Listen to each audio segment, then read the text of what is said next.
ନେଲୁ ବୁଲୁକୁ ଦଉଛ ମୁଁ ଦଉନି ଗଗନ ମତେ କହୁଛି ସିଏ ଦଉଛନ୍ତି ସେ ପଇସା ଦଉଛନ୍ତି। ତୁମେ ତୁମେ ନଣ୍ଡା ପାଖର ମାଲ ଉଠାଅ। ହଁ ନଣ୍ଡାକୁ ଫୋନ ଦିଅ। ଗଗନ ଅଛି ମୁଁ ନଣ୍ଡା କତିକି ଯିବିନି ନଣ୍ଡାକୁ ଢୁକେ ମାଡ ହେଇସାରିଲା ପରେ ତାପରେ ଗଗନ ଅଛି। ହଁ ଦିଅ ଗଗନ। ନା ନା ଏଇ ତୁ ମାଲ ଦେ ଚଗିଲେଇ ପଇସା ନେଇ ନାହିଁ ହେଲା। ଆରେ ଶୁଣ ସିଏ ମାଣ୍ଡ ନା ତାଙ୍କର। ନା ହଁ ମୁଁ ମନେ ନା ତମେ ମୋ କଥା ଟିକେ ଶୁଣ। ହୁଁ ଧରା ଯାଉ ସିଏ ଛୁଆଙ୍କ ପଇସା କ୍ଲିୟର କରିଦେଲେ। ହୁଁ ଛୁଆଙ୍କୁ ଆମେ ଆଜି କହିଛୁ ଯେ ଆମେ ଆସୁଛୁ ପଇସା ଶୁଣ ନେଇଦେ। ବେ ଶୁଣ ପଇସା କୁଆଡେ ଯିବନି କିଛି କରିବନି ସେ କଥା ଚଗିଲେଇକି ଛୁଆ ବୁଝିବେନି। ସେଟା ତୁମେ ମୁଁ ବୁଝେଇବ। ମୁଁ ବୁଝିଗନି। ହଁ ଆମର ଆଜି କଣ ସେତିକି ପଇସା ତମେ ଯେତିକି ପଇସା ଧର 3 ଟ୍ରିପର ବର୍ତ୍ତମାନ ଚଗିଲା ଯୋଉଥିରେ ପାଇମୁ ଆମେ ହୁଁ। କଣ 3 ଟ୍ରିପର ବର୍ତ୍ତମାନ 24,000 ମତେ ନଣ୍ଡା କହିଲା କଣ ଜାଣିଛ ନା ନନା ତୁମେ ଏ ପଇସା କଥା ଛାଡ ଚଗିଲେଇ ଆମର ଆଗରୁ ଗୋଟେ 6,000 ରଖିଛି। 6,000 ରଖିଛି ରହ ଟିକେ ହଁ ଆଉ ଗୋଟେ କଣ 8,000 ରଖିଛି। ହଁ ମାନେ ସେଟା ମାସେ ଆଗରୁ କଣ ସେ ବେପାର। କୋଉ 8,000 ରଖିଛି 8,000 ଯୋଉ ପପୁ ପଇସା ଟା ପପୁ ପଇସା 20 କୁଇଣ୍ଟାଲ ମାଲ 20 ସେ 3 60 ଯେତିକି 6,000 ଛଅ ଆଉ ସେଇ ଗୋଟିଏ ପଇସା ଆଉ କଣ ପଇସା ଆଉ ପଇସା 6,000 ଆଉ 6,000 କୋଉଟା ତାର 2,000 ସବୁ ଆକୁ 6,000 କୋଉଟା ମତେ କହ 6,000 ଯୋଉ ଗେଟା ପଇସା ଯେଟା ପଇସା ତମକୁ କେତେ ଦେଇଥିଲି ତ ଯେତିକି ଦେଇଥିଲୁ 6,000 କେତେ ତ ଦେଇଥିଲି ତମକୁ ଆରେ ତୁ କ୍ଷୀର ତ କାର୍ଡରେ ଯୋଉ ପକେଇଥିଲୁ ହଁ କ୍ଷୀର କ୍ଷୀର ତ କାର୍ଡରେ କେତେ ପଇସା ଦେଲା ମତେ ତୁ ମୁଁ ସବୁ ତମ ପଇସା ତୋର 6,000 ଅଛି ବାକି କେତେ 6,000 16,000 6,000 ହଁ 4,000 କୁ 6,000 6,000 ତ ମୁଁ ନିଜେ ହିସାବ କରି ତ ଖାତାରେ ପକେଇକି ତୁ କହିଲୁ ମୁଁ ଦେଇଦେବି ସେଇ ଯୋଉ ଟ୍ରିପ 4,000 ହେଇଥିଲା ତମକୁ ଦେଇଥିଲି କେତେ ଟଙ୍କା 6,000 ଆମକୁ ଦବୁ ତମକୁ ଦେଇଥିଲି 10,000 ଆଉ ତମେ 6,000 ତୋର ଆଉ ମାଲ ପଇସା ମିଶେଇକିରି କୋଉ ସବୁ ମାଲ ଆଡିକି କୋଉ ସେତିକି ମାଲ ପଇସା କୋଉ ମାଲ ପଇସା ମୋ କଥା ଯଦି ମୁଁ ମିଛ ଟଙ୍କା ଟୋଟାଲ ମୋ ଗୋଟିଏ ମୁଣ୍ଡ କେଟା ପଇସାରେ ରଖିଛି ଶୁଣୁ ମୋର 4,000 100 ଟଙ୍କିଆ ମୁଣ୍ଡ ନୁହେଁ ହେଲା 4,000 ଟଙ୍କା ରଖିଛି 6,000 ମତେ ଟଙ୍କା ଶୁଣ ସେ ପଇସା ମତେ ନଣ୍ଡା ହିସାବ ଦେଲା ହୁଁ 14,000 ଟଙ୍କା ଚଗିଲେଇ ଆମର ପୁରୁଣା ବାକି ରଖିଛି।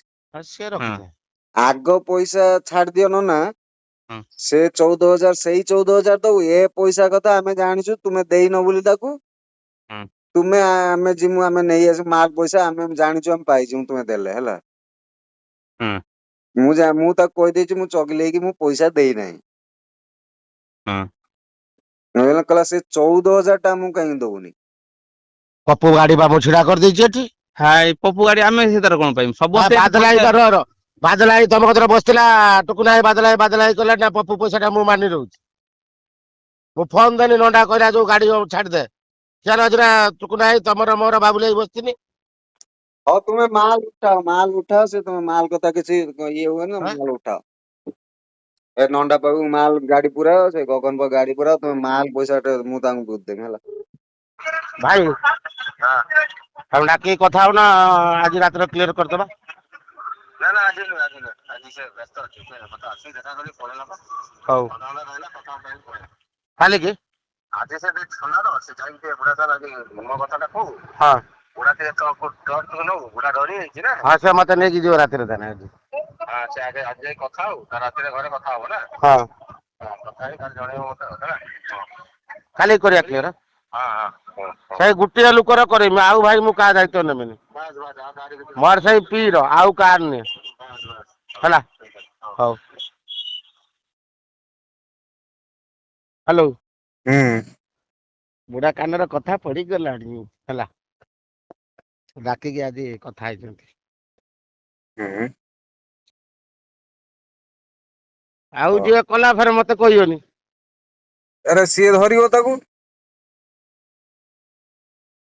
ତମେ କରୁଥିବ ତମ କଥା ଯାଇକି କେତରିଂ ହେଇଯିବେ କାହିଁ ଗ୍ୟାଦରିଂ ସେ କଥା ମୁଁ ବୁଝିବି ସେଠିକା କଥା ତମେ ତମର ସମ୍ଭାଳିବ ହୁଁ ହେଲା ହୁଁ ମୁଁ ପିଇକି ଫୋନ କଲେ ହବ ଯେ ପିଏମ କୁ କରିବି ନା କରୁନ ହଉ କଥା ହଉଛି